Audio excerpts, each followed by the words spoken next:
We are so pleased to introduce Flying Changes magazine as a sponsor of this episode. Flying Changes is a print and digital magazine that services sport horse enthusiasts in the Pacific Northwest. With a nice balance of community news, events, training, and competition articles, and local and professional photography, the magazine is not only a premier publication, but a direct line to the horse-loving community members in the Pacific Northwest. It's a bit of everything with something for everyone. Visit them at www.flyingchanges.com. And look for them on Facebook and Instagram at Flying Changes Mag. Hello, my name is Stephen Pelzer, and you're tuned in to another episode of Young Black Equestrians. I am a young Black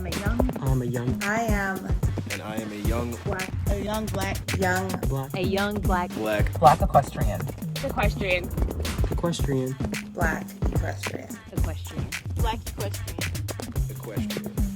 Black equestrian. I'm a young black equestrian. I am a young black equestrian.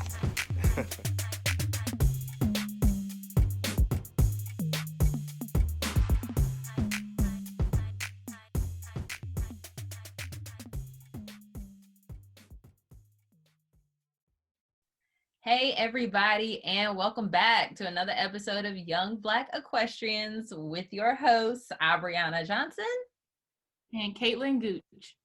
Today we have Stephen Pelzer on the line with us, and we are so excited to get to know him. Welcome to the show. Hello there, glad to be here. All right, so every episode we like to start off sharing something that we are thankful for. So if you want to go first, Stephen, what is something that you're thankful for today? I am thankful that I was able to see another birthday, and I did not have any riding incidents from my lesson on my birthday. So very happy about that, because you never know with horses. No, you never know. You be out there trying to celebrate, and they were like, nah. Well, congratulations. Happy belated birthday. And we hope you have a prosperous year with minimal horse-related. Yes. Caitlin, what is something you're thankful for? I'm thankful for naps. Gosh, that nap I took today was amazing. And I think everybody napping all at the same time. Woo, I slept for 3 hours. That's a good one. Yes. I think there was I came across an article, and it was saying that we as humans are supposed to sleep when we need to, not necessarily 8 hours every night, just sleep and work in increments and stuff like that. And I feel that in here. I do too. I can do that. Because I can be up, if I go to sleep at 6, I can get up and I can be doing work at 3 o'clock in the morning, and I'm good. And then take another nap. And then take another nap. Exactly. Mm-hmm. So that's how I just want to live my life. Anyway. What are you thankful for? What am I thankful for? I am thankful for the ability to work from home, because the job that I just left was 30 miles away, and I drive a Tahoe. And today was the first time I filled the tank up. And I couldn't actually remember the last time I filled the tank up. And I was like, this is awesome. I saved so much money, because I was getting gas every 3 days. Traveling 60 miles a day in a Tahoe. Gosh. I was putting gas in the tank every 3 to 4 days. And I don't even remember the last time I put gas in the tank. So doing it this morning, I was just thinking this is great. I'm saving so much money by switching to work from home. I work from home myself, so I understand that. Yeah. All right. So let's go ahead and hop into our episode. Briefly tell us, where you're from, what you do, who you ride, all those things. All right. So from the beginning, I guess you can say I started out with just therapeutic riding and helping volunteer at a horse barn. And it kind of just snowballed because I started meeting different people because I was like very social. And it started happening that a lady had me start helping out her barn that she does reining. So I started with like riding a few reining horses, and she had one horse that was kind of hot, so she didn't want it to do the reining. So she's like, well, you can show the American quarter horse stuff and do all around stuff. And I was like, well, okay, I'll see what I can do. And I YouTubed it, and because her and I, we didn't have any trainer at the time, so I YouTubed it, and then I was like, okay, I'll show her in halter. That seems easy, I'll just do that, just stay in there, But it worked out, and like she ended up being pretty good. We got like top 5 in the nation, like for the year, and it was like that was a big deal for me. So then I wanted to kind of get better at riding. So I started really working on that, and I started riding at a few different like hunter jumper barns, and people were giving me lessons, and it ended up being where I would do good, start getting good, and then something happened, I fall off. And I'm like, you know what? I don't want to jump anymore. I just don't want to do that. So then I started switching back over to all around quarter horse shows. And then I kind of got into reining for a little bit.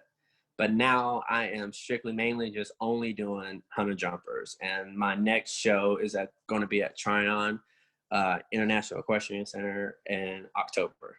So that's the goal, to compete, because I like to show in, I like doing equitation because it's harder and you don't see really a lot of men, especially Black men in general, showing in that. So I figured if I work hard on my posture and all that, then it's a goal. So, even if I can, not to win it, but just to say if I just ribbon, I would be happy with it. Yeah, that is fun. Awesome. So yeah, you're here in North Carolina with us, which is like a rarity because we hardly even. That's what I forgot to say that. I'm sorry. I just want people to know, like, we are talking about someone else in North Carolina, because a lot of people, they just don't. I didn't realize how like country people thought we were. Mm-hmm. We started talking to other people, and they're like, "Y'all do that? What you mean?" Right. So where are you located in NC? So I am in a tiny little town called Sophia. It's right outside of Asheboro, North Carolina, and it's also kind of near High Point. So it's like we're right in the middle. Mm-hmm. And so I'm right over this way. And the hunter jumper barn that I ride at is called Irish Oaks, and it's in Louisville, North Carolina. And Cassidy Holder is the trainer there, so she's been the one giving me lessons there. Oh, I love how at NC we have to say what it's next to so people can get an idea. Right. Yes, because it's such cities. Like we're by the one that you know about. Yeah. Because I say Sophia, and people just look at me like, "Where is that?" It's like, "Is that Raleigh?" No, it's not near Raleigh. It's near Charlotte. No, it's not near Charlotte. Yeah. Then is it North Carolina? Right. Like that. Yeah. Well, that's cool. That is super cool. How far is Tryon from you? It's about, from my apartment, it's about 3 hours. Okay. And so it's not too bad. I would rather drive there than to go to Ocala when they're going to build that place, like this whole big new facility. I was like, I'd rather do that because I'm going to fly down there. So luckily North Carolina has like enough shows to keep me home, like, to do whatever discipline I'm doing, it's enough big shows or small shows for you to get your feet wet, and you can just compete at all type of levels, no matter what discipline you do. You can just do it here, from eventing to dressage. They have big stuff here and local stuff. So that's what I do like about this state. They do have a variety of things to do horse-wise. Yeah. It's about the same distance for us. I went over that way for a bachelorette party, and we went to some kind of thing there, some event they were having. So that was my first time ever going, and I was like, holy crap, we got something nice here. That's right, something nice. And it's just getting better too as the time goes on. I mean, but they got a little salty, so that's why they built what they built in Ocala now. Because we were like kind of the premier place for a while, and then they did that. It's like, well, we can't let North Carolina have everything. So right. So you've gone through all of these disciplines and kind of settled on hunter jumper. Do you see people that look like us? No, not really, except for well, it's two of my friends. One does live in North Carolina. He was on here, I think, Rob Jacobs. And this other guy, his name is Jay Moore. He lives in Alabama, but he is pretty big into doing he judges some. He's about the same age as I am, I think, or maybe like a few years younger. He's just always just so busy he branched out and became a trainer, so he's just been really busy doing things like that. So that's about it. And as far as showing wise, there's zero. It's just absolutely zero. So that's why also I use it to my advantage, because I'm going to stick out regardless. Might as well be a good rider, you know, give them something to look at, you know, say, see, you know, we can ride, you know, we can do this perform at this level. Because the only really African-American that's really out, like at that high level, that's kind of out in the spotlight, I believe is Jordan Allen. I believe she's about the only one that I know of who can show it like top hunters and going to, you know, Wellington and doing well like that. Right. But you also do photography for shows, right? Oh yeah, I like to do that. I went to school for about while I was in high school, I took 2 years of photography, and so I'm lazy.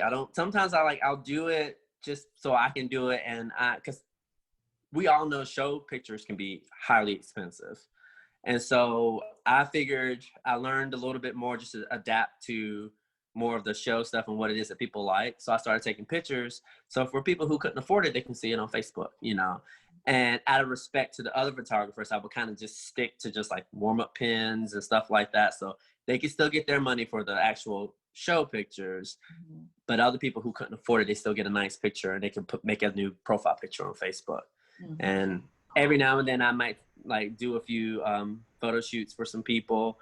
So I don't charge much, because it's not really, I've never really been into doing it like solely for a living. Because it can get, people have different, let's put it this way, people have different tastes in what they think they want it to look like. And then you like what, you know, and I like what I like. So it's like, well, I think you look good this way. Well, I don't want to look like this. I'm like, okay, this is why I don't do this for a living. Like sometimes it's creative differences is about the best way I can put it. So but I try to do it to always keep positive, because like, you know, people can see like if it's a small local show, that's free publicity for them, you know, and they get noticed, and people are like, well, wow, okay, I want to be going on that one, because I've done that for some quarter horse shows here in North Carolina. Now, I'm not gonna say maybe it boosted it, but it definitely got noticed, you know, because there's the Equine Chronicle, who does like a lot of quarter horse shows and stuff like that. They normally borrow some of my pictures to put like on their blogs and things like that. So I love doing photography, but I also like being in control to say like when I feel like doing it. It's kind of like that, but I do enjoy it though. It's very fun. Yeah. That's just one of those hobbies. A lot of people say, like not every hobby has to be your bread and butter. Like it doesn't have to make you, like, just some hobbies are perfectly good at just being hobbies. Yes, and that's basically it. It's just a fun hobby. And then I do feel good when people get to keep that memory, you know, and they, you know, like if it's a kid walking around, well, say it was like this one girl, I took pictures of her and her horse. Well, you know, tragically her horse passed away like right after that show. So that was like the last time that horse showed, I feel like, you know, so she got those pictures for free, you know, so you know, they might not have been like the best ones, but they were good enough and she loved them. So that made me feel like, you know, well, at least I helped, you know. So it's just kind of, you know, it's just like a fun hobby to do and, you know, help keep people happy. That's what I like to do. I love that. Spread love. Yes.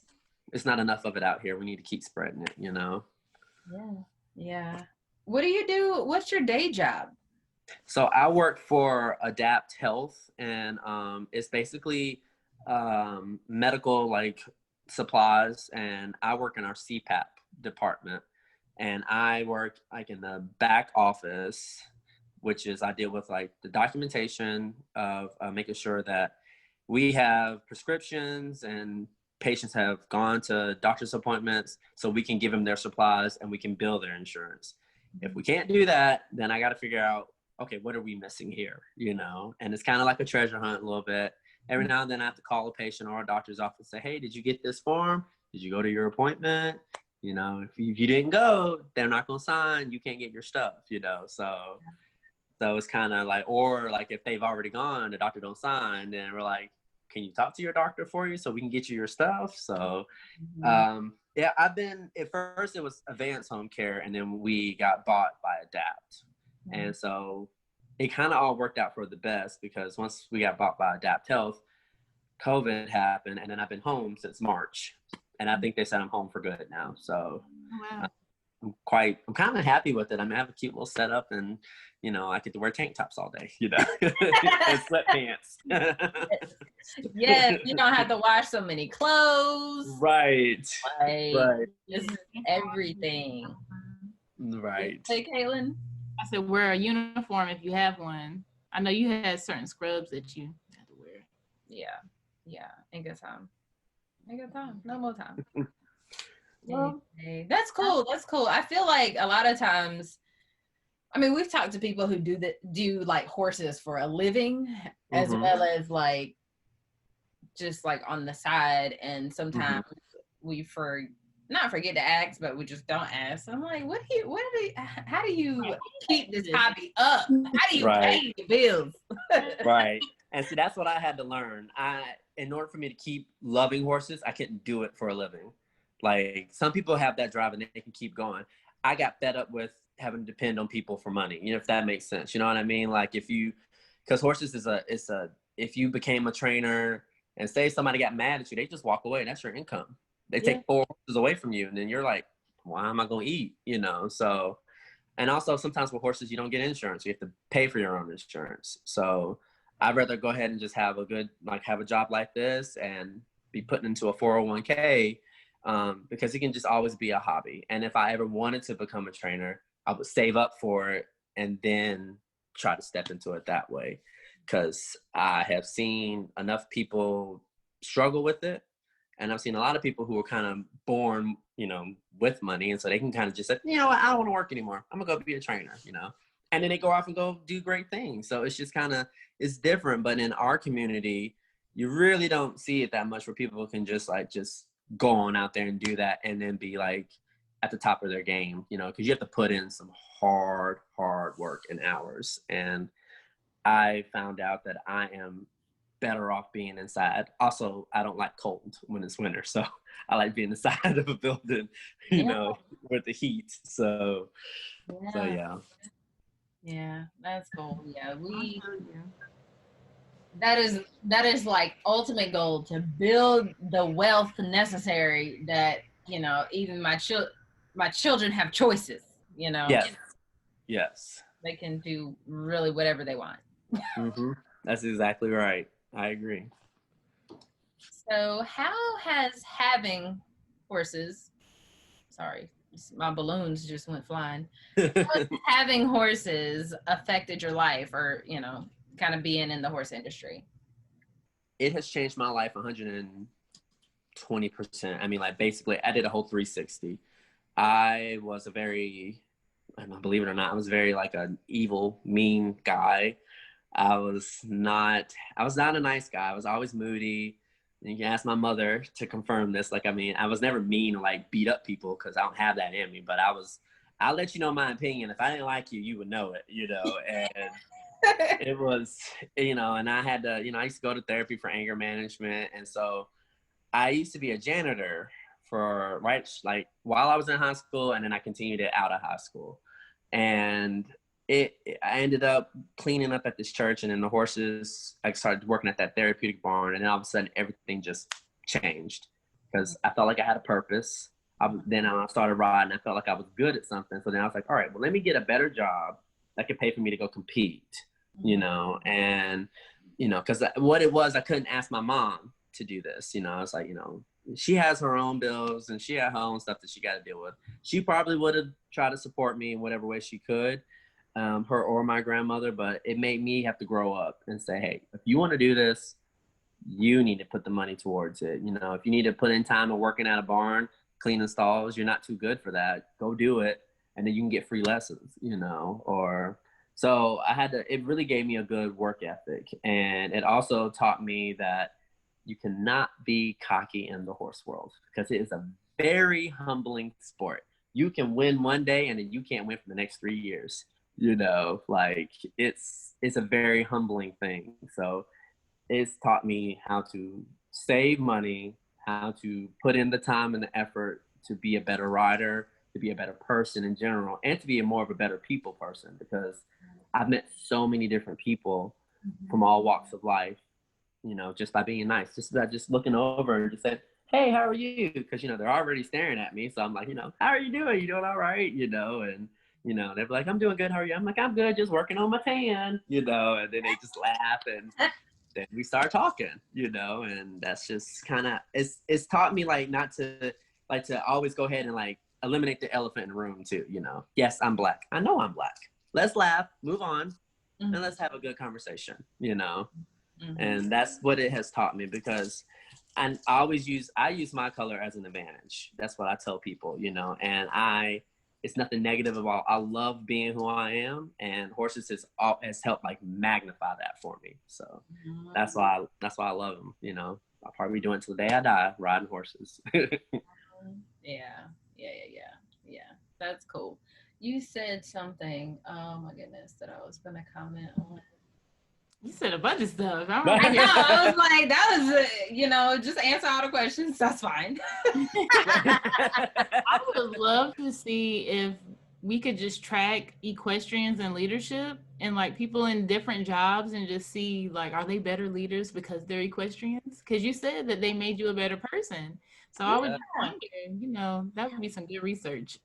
That really would be. I mean, it's helped me tremendously. And I think that would be a really good thing. And I think that also the building blocks from like younger people who are trying to get into horses, you know, you got to put in the grunt work for it, you know, and just like I used to do with any other job, you know, if you want to start at a job working, say at Kohl's, that's what I did, you know, and before I became a manager, I had to start part-time, and I just worked my butt off. And then I slowly, you know, made good connections and ended up, I became like, you know, one of like the floor managers. So, and because of that, thinking that way is because also from horses, you know, so it helps.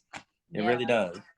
Yeah. What I was going to say, the therapeutic riding, like this is one of the instances where it helps the volunteer, you know, not necessarily just the people that are coming to kind of benefit from the services, but also the people that are helping, you know, make it happen. Right.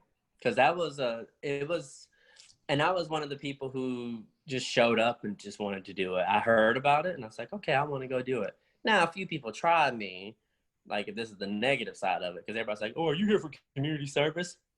No, I'm not. You know, like they kept, because at first it was like funny at first, but then like everybody just kept asking me that because they've never seen a Black guy out there willingly. You know. You know, so it was like, I was like, what's wrong with you? Because I didn't think anything of it. You know, I thought everybody just come see horses, but it's not really known in our culture to just often go, you know, I have no horse background at all. Like none. Nobody in my family liked horses. They terrified of them. They say they like them, but, you know, they never did anything with them. So I just kind of was one of those rare people who just had that bug and just kept on going with it. Anybody who's listening, please don't ask people of color if they're doing community service. Right. Because they're around horses. Thank you. Right. Because that's a very, I mean, it's very offensive for one thing, because, you know, you're just profiling, and anybody who knows me, like most of my friends know, that it's like the furthest thing. I don't have a speeding ticket. Like, I mean, I don't have anything. So why would you just assume that, you know, I'm there for community service? And I'm not dressed too bad or anything either. So, but I will say this. horses also changed the way that I dress, like my appearance, because I used to wear a lot of baggy things, a lot of like oversized clothing, and Big and tall tees.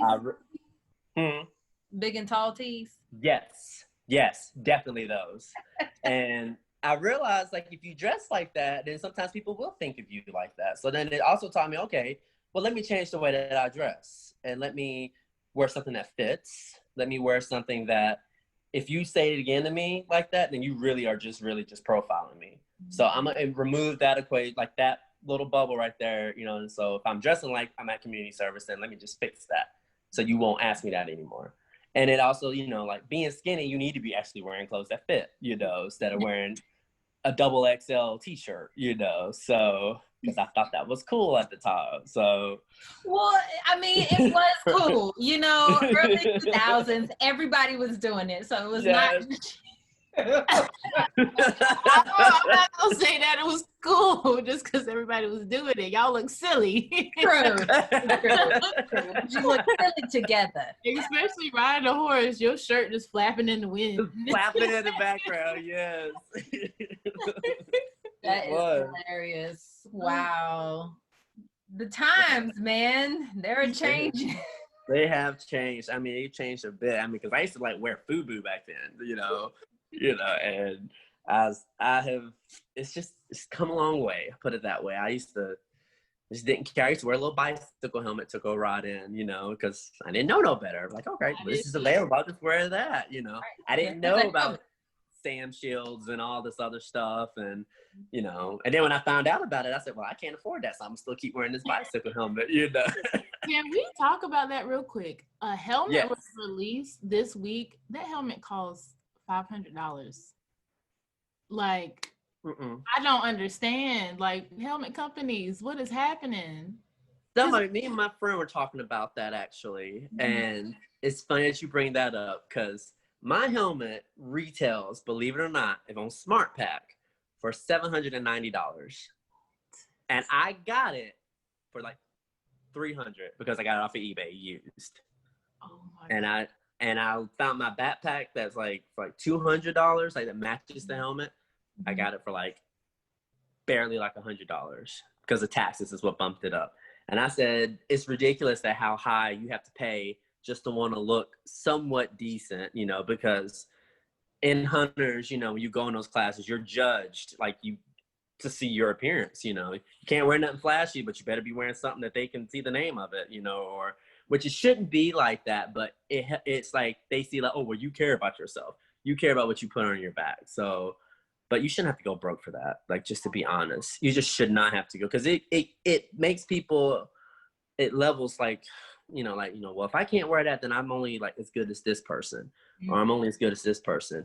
I've seen plenty of people wear more expensive stuff, or like in the American Quarter Horse world, you know, when they have like these expensive saddles, you can own all of that. But what I learned, you can buy all that stuff, but you can't buy talent. So have all that stuff and be a sucky rider. Exactly. So that's like what I had to learn the hard way, because I bought some expensive pants one time. I had no money really to be buying them, some riding pants, and put my account in overdraft back when I was really struggling. And then for what? The judge didn't know they were like $150 pants. Nobody else knew unless I told them. So that's when I was like, you know what? Bump that. You can just wear just get you some that's like maybe $20 that look good quality, and nobody's gonna really notice. And that's what I had to really like. That's the big pill to swallow. You know, it's you shouldn't really have to go broke to show and compete. You know, you can still get nice things, and you know, without going broke, because the only way they're gonna know it's expensive is if you tell them, and then that makes you look a little. You know what I mean? You know. Yeah. That's just like the helmet that I got. It was not that expensive, and we've had these conversations about like different hair and helmets and stuff. Mm-hmm. And like I went to Dover and I had my friend help me, and she's like trying to put a hairnet on, and I put that hairnet on, my hair was sticking out the back like Sonic the Hedgehog. I was like, and she's like, no, it's just supposed to, girl, my hair don't supposed to do none of that. Right. I was like, I do need a hair bow. Like you can't just flip this like, no. So, and then in trying the helmets, like I had to get a lesser expensive one because it was one that was adjustable. Right. And that's the other thing. Like people like talk crap about adjustable helmets, like they're not good quality helmets when the expensive ones don't fit my head. Like I tried on a $300, $400 or $500 helmet, and I was just like, well, I was like, what are we trying this on for? Because I'm not buying it. But it also did not fit my head. So it's like, you know, that's one of those things. Like people, if they're sitting there looking at name brands and they're like, oh, you got a Troxel. Right. Granted, Troxels are starting to look more. They coming up. Yeah, they coming up. But yeah, like that one. But the fact of the matter is that it's adjustable. It can fit different hairstyles. It can fit, you know, a wider array of head shapes. Like, but nobody's thinking about that. They're just like, oh, I thought you know, we're gonna get a Charles Owen. Like, yeah, and that like, and like I used to have a Charles Owen that was given to me. And I wore that thing for a while, but like my head is shaped really weird, and I would like try to stuff it in there and make it work. So it's like, okay, I'm wearing a Charles Owen, and like, you know, but I pass out every time I would wear it, you know, because it didn't fit my head correctly. And by the grace of God, this girl had a weird head. That's the only reason why I got that Sam Shield one, because her head was shaped weird. They rarely even make that size that I have, you know, because it's just, you know, and then like being a woman of color, I can't imagine, like, say, you know, when you have, you know, good hair, and then you have to try to pile it up in one of these little tight helmets. Because Sam Shield, there's no breathing room at all in there. You know, they just kind of, you know, if you got a lot of hair, it's kind of tough to try to put it all up under there. So, I mean, like, it's because it's not really adjustable. You get your size. So if you say you shaved your head and then you grew it back out, you couldn't wear that helmet again, you know, like, because they don't adjust. So I totally understand that. Like, it's a problem, to be honest. Like, I mean, you know, it's something that helmet companies need to look into. Yeah, definitely. Oh, show. All right, next question. What vision do you have for your riding future? Like, what is one of your, or you can have more than one goal, but like ultimate goals? To be able to compete, which it's not like the biggest goal for some people, but the adult equitation classes, which typically they start them at 3 foot.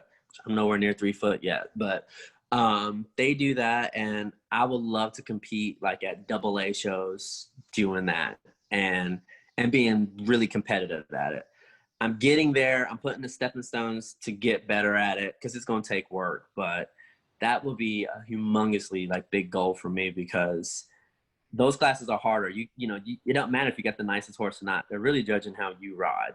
And to say that I did that and I beat other people because, you know, or I was competitive, to say, you know, like, you know, here's a guy of color who has no horse background at all, and he goes out and he does that just basically from hard work, and then, you know, having a good barn who supplied him with nice horses, you know. And, you know, by supply, I mean, like, I still got to pay, you know, still got to pay for the stall, still got to pay for the show bill, they eat shavings and all that stuff. I mean, but they still, you know, like, you know, it's a nice family. It's going to let me borrow one of their horses, you know, while I go up there. So, you know, it's just kind of, that's like one of my main goals, to do that, to, you know, continue and show and do that. And once I've done it, then, you know, it's kind of like, then I'll try another goal, you know. But equitation to me is something that I don't see enough men or men of color, definitely. And like, it's just not enough of us. And I think that would be something that to show, like, you know, hey, we can do it, you know, because, you know, it's mainly dominated by really, really skinny women. And I'm like, okay, I have good, skinny white women. Yes, skinny white women. Yes, there's no black women in there at all. Except Jordan Allen did do it when she was a kid, like back in the juniors. Mhm. But like there's no people of color at all. No black women, or and I know there's some black women that can ride too. So I've seen it. It's just you got to get to that level, and it's hard to get to it when they make everything so expensive.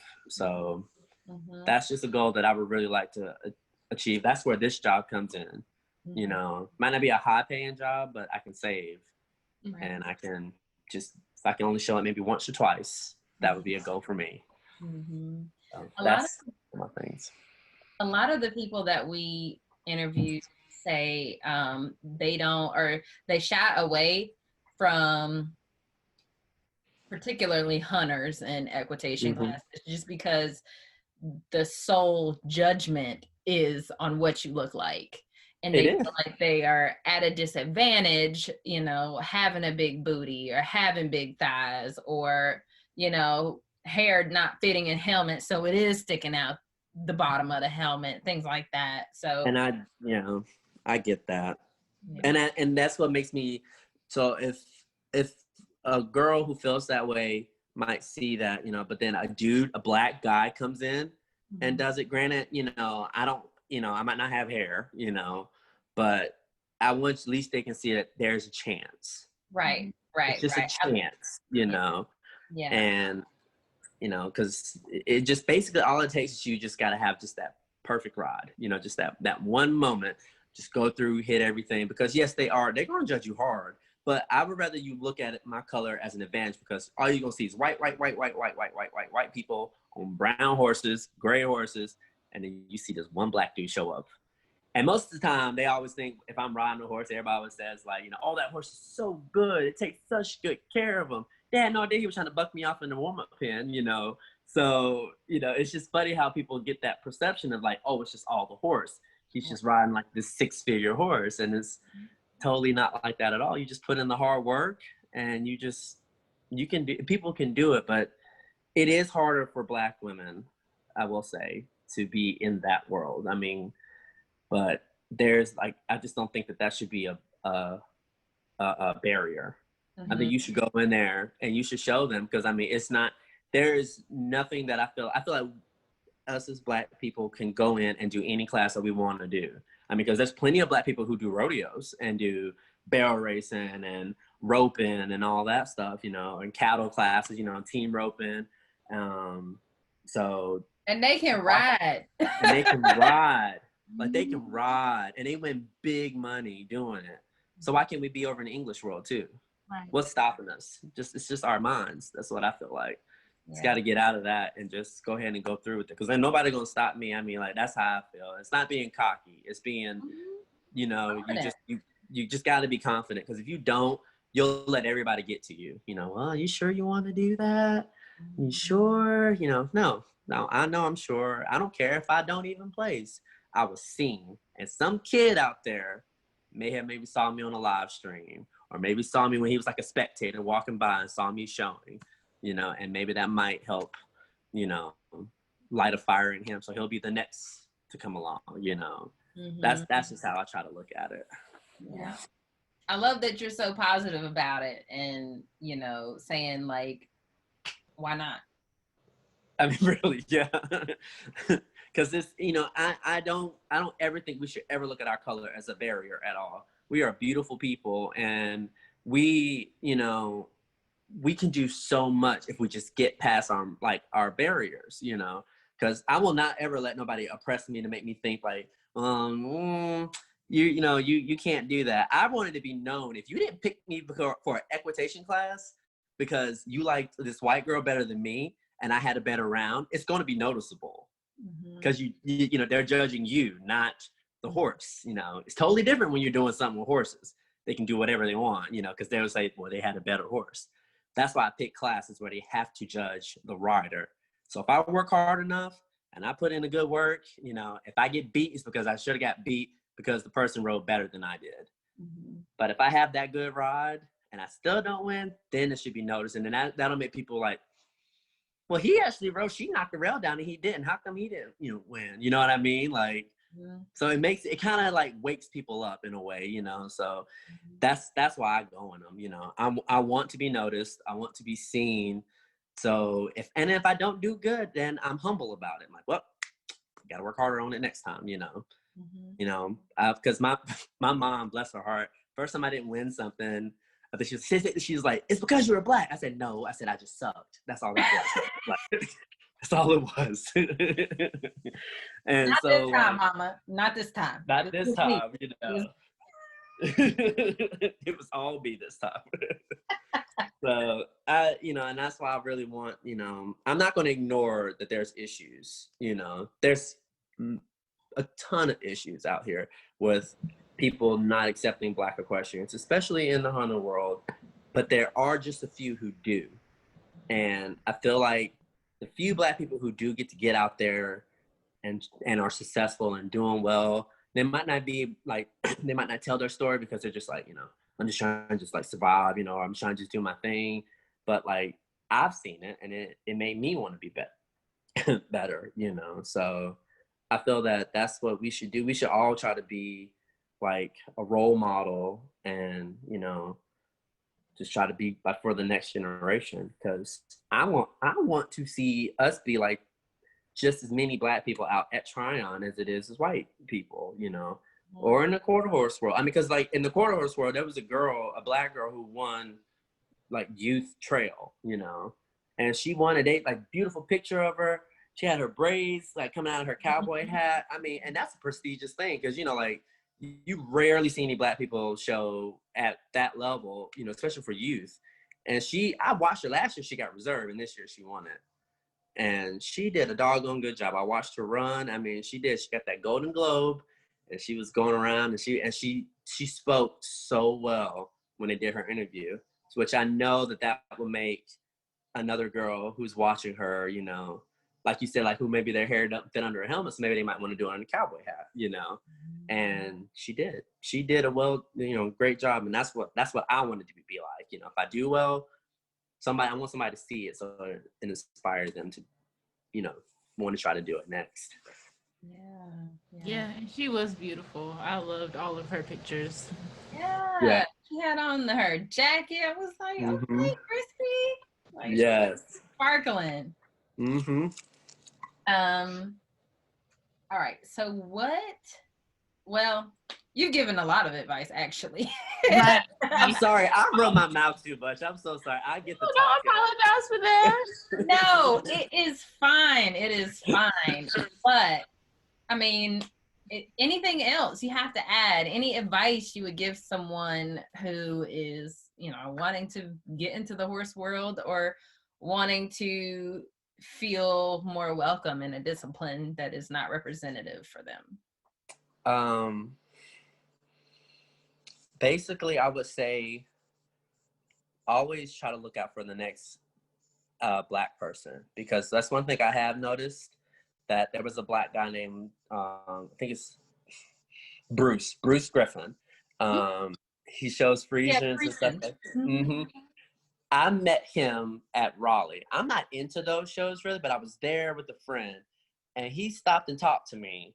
And he was like, you know, he gave me some great advice. He's like, you know, I don't care what people say. You just need to do what you want to do and do this. And I mean, it was a very brief conversation, but the fact that he stopped and wanted to talk to me, that said, okay, all right, well, I appreciate that. Because there's some people who, you know, like some Black people where we sometimes kind of like, oh, he's just a groom, or he's just whatever, because you don't know what anybody's walks of life are.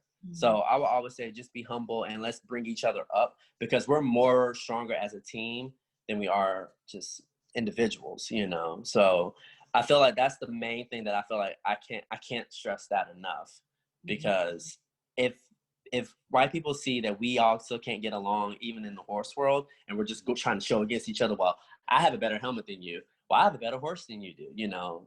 But we're really all trying to get the common goal to be seen and to be united. And that's like what I would want to make sure that if anybody is watching that, like, you know, please, we have to stick together, because like we are so much stronger as a team together, supporting whatever discipline you do. And that's what I really would like to say. And the other part would be hard work. it's just, some people are given, a lot of opportunities, and some people aren't. The ones who aren't, if you're just starting from basically from the bottom up, you just have to put in the work and have a good attitude. It's not saying you got to be humble to be like, like a little servant or a little slave. I ain't saying that. Always have your self-worth, but it's also sometimes if somebody said, well, you need to like ride and do this better, instead of like clapping back and saying, well, why don't you go and do it? You just say, okay. That would be me. All right. And because it helped me. Do you know how many times I've been wanting to like talk back and I had to bite my tongue, but then I turned around, what they said was right because they were trying to help. Mm-hmm. So, and it just kind of, that's what I had to learn the most was sometimes it's just better just to be quiet, because if you're paying for their time, True. You might as well go ahead and just go ahead and take it, and just, and or if they're doing it for free, still try to, Right. They're doing that. They're investing. Yes, because that means they see something in you, mm-hmm. That you might not see in yourself yet. So I've had plenty of people who have, invested a lot of time in me, and it's really paid off for the good. I mean, like the list is very long, but it's a lot of great people out there. All you got to do is just have a good attitude. I would never have gotten where I am if it wasn't for the fact of just being just a friendly, happy person, Even when I don't want to be, you just, I will go to horse shows even when I wouldn't show them, just to say hello. Hi, how are you doing? You get to talk to somebody. Well, I got like about 3 horses at home. I just don't have the time to ride. You want to come by and we can ride together or something? Or you ride? I mean, that has happened to me more times because they've seen me work at it like on Facebook, and then they finally met me in person, and they're like, well, okay, I see you're working hard. I'll give you a chance. And I've always taken all my chances, even if it was riding probably one of the most like rankest horses or this got a blown mind, I still try, because I'm like, thank you. Because that horse will still teach you something. Trust me, they'll teach you something. They'll teach you not to get on them again. Exactly. Oh my goodness. Always. Oh, that was some amazing advice. That was amazing. I'm gonna take that for myself. Yeah, we gotta stick together, man. Yes, I try to preach that. People don't be seeing the bigger picture sometimes, so they don't, and you just can't let that dim your light either. You just kind of, they ain't ready to hear it yet. You just keep speaking to somebody who will listen. And because it's tough. It's tough for us, because there's some bad people who just like, that's just horses, like, or if they're doing well, they're just like, I'm doing my own thing. I'm fine. Thank you. And they kind of turn it back on you because they might think they're too good to do something. And it's just kind of like, you're like, we're going backwards, like. We're not going to talk about how many people we reached out to for this podcast. We're not even going to get on that. All of us. Another hour. Yeah. And then they're like, I just got to your message. Like, girl, it said right. seen a long time ago. Right. Yeah. Right. Right. And that's like what I had to learn. Like it's been a few people I've maybe reached out to or whatever, or sent a friend request to, and just nothing. And then they'd be up there, just change their profile picture like 10 minutes later. And I'm like, I know you saw it, but I'm like, and then you just like, okay, noted, we'll show against each other one day. You'll see me, Right. So it's just, and I don't want that to be, though. We shouldn't be competitors. We should be all together, because it's hard to show a united front and we won't change if none of us get along, like just from the outside looking in. That's what I mean. If I was white, that's how I would see it. Well, so you want me to accept you guys to come on and like come show and do all that stuff, but you guys like hate each other though, right? Is that what you're telling me? You know what I mean? So that's why that's why I reached out, because I wanted to be like to speak and say something, because I'm like, I don't feel like I've never really spoke about like my color or, being out here, because on Facebook, it looks like, I'm just like, hunky-dory white Steven or whatever. But I'm like, no, I'm pro-black all the way, It's just, you just gotta. Don't get it twisted. Right. Right. Don't get it twisted. I just know how to carry myself in a way where, you gotta keep yourself at a level where people are always going to respect you and always speak highly of you. But if they test you, you can show them the other side, so then they don't test you again. Agreed. I'm with that 100%. 100%. And I'm so glad that you did reach out, because there's a lot of people like I'll see them on Facebook and or Instagram, and it's kind of like, if I see like a recent article come out about them, like I'll kind of hesitate, like, because I don't want to just like flood you with requests, because that's what happened to us. Right. But there's people like, oh, why don't you talk to Anna Buffini? Why don't you talk to Jordan Allen? Why don't you do? And I'm like, I can Google these people.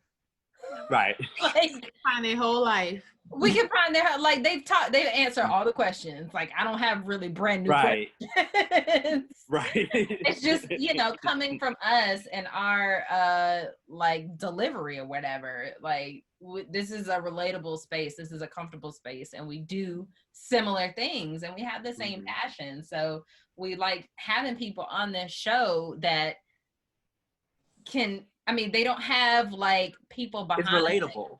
It's relatable. Yeah. And that's what gets the next person on. Right. Yeah, Jordan Allen's freaking fantastic. But nobody, like, you're not going to get this, kid from 4-H to just all of a sudden do it when, she's so far away. Right. So I'm sure Caitlin likes too, but we like talking to these people, like, you're literally right down the road from us, and you're doing these amazing things and can speak so eloquently about it. Like, that is what I appreciate from this podcast, for sure. I loved it. I mean, you guys, when I saw a podcast before, and it's like a bunch of people on here on this one, and I was like, they got everybody from all walks of life on here, like, and I just watched it. Rob was on it, that one too, I think, and I was like, well, I'll be darned. I was like, well, maybe I should reach out to her. I was like, well, she probably think I'm weird, so like, let me just,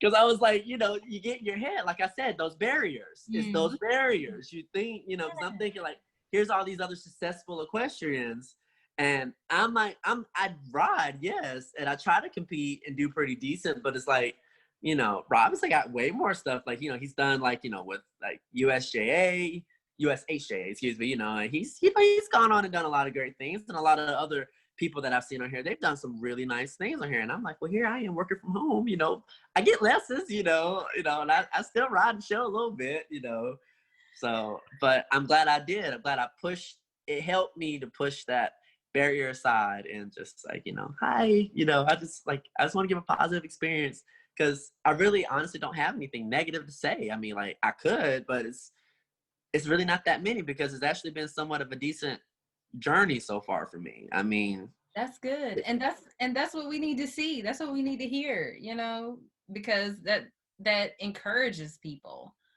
to get involved and to stay involved. It wasn't, and this was not like a podcast created to just complain. Right. It's here to inspire and to encourage and to say, hey, this person, they had this experience too, but look where they went, they still did fantastic. And we're just trail riders. Right. Like, what you mean? Like, these backyard, riding people, like, yeah, I've shown a little bit, but not a lot. Like, we are out here, having conversations with people at the top, and in the horse world, we're considered like not at the top. So, which is a horrible way that how people look at things, and it's like, it's just another barrier that I feel like comes into play. And I'm glad you guys are breaking those down, because it helped me realize, like, okay, I can speak up and say something, and because I mean, like, I'm friends with all kinds of people from all walks of life, no matter what political party that they are or where they lean. Like, I'm still friends with them. I might like unfollow them for a few days if they get to talking nonsense on Facebook, but that's just kind of just like, instead of me going off on them and losing that connection, just kind of just put it to the side, and you just like, it taught me how to be more tolerant, if that makes sense, and just whoosah, just take a deep breath and keep on going, because you don't want to let your emotions get in the way of something, and I yes, and that's what I had to really learn about some things like that. And I mean, it's helped out so much, and you guys have really doing this. It's just like a beautiful thing, because it's people like me who didn't have any riding at all. And the thing is, I barely trail ride. I would love to go trail riding. I'm too chicken to do it. Like show horses are terrible trail horses. Yes, they are. Everything. Oh my goodness. So, you are going to have to come to a trail ride. Once they start back up, you are going to have to come this way and hang out with us and go to a trail ride. I would love to. I really would. Because I go hiking all the time. I literally, like, when you messaged me, I was about to head out the door, and you was like, "Hey, you still?" I was like, "Oh my God, I'm so sorry." I felt so bad. And luckily, I had already freshened up, so I was like, "All right, I don't look like because I had like a horrible little shirt on and everything." So, put the hat on to cover up my hair. So I was like, it was like perfect timing. Well, that's good. And I'm glad we talked about this. So for anybody listening, for anybody watching, don't think that you're too small to have a voice. Right. Everybody has something to add to this conversation. Everybody has a contribution to make to the industry. You just got to figure out which lane works best for you and what you enjoy the most. But don't be afraid to speak up or to reach out to us. If you just got questions, like join the Facebook group, like do whatever, you need to do to get in contact with us. If you have something to share, like we are like the most down to earth people. We've been busy, so it might take us a little bit to respond, but we're still here. Right. But you got a life, you still got to work, still got to pay bills, I mean, that's just, understand that. All right. So we have been doing a new segment. Nobody has really seen this yet. It's called the Derby Round at the end of our episodes. So we're going to get into that. You answer the questions as quickly as you can. First thing that comes to mind. Are you ready? Okay. I am ready. Oh, you ready? I need to find some music to put into that, because that's too much. Anyway, the Derby Round.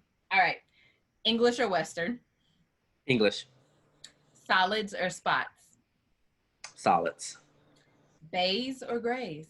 Bays. Brown tack or black tack? Brown. A sponge or a curry brush? Curry. Shod or barefoot? Shod. Bumper pull or gooseneck? Ooh, gooseneck. A rope halter or a nylon halter? Rope. What is your favorite piece of barn equipment? Bell boots. What is your favorite piece of tack? Bridle. When is the last time you fell off? 4 years ago. Oh, Jesus. Okay. Man. Oh, years. Golly.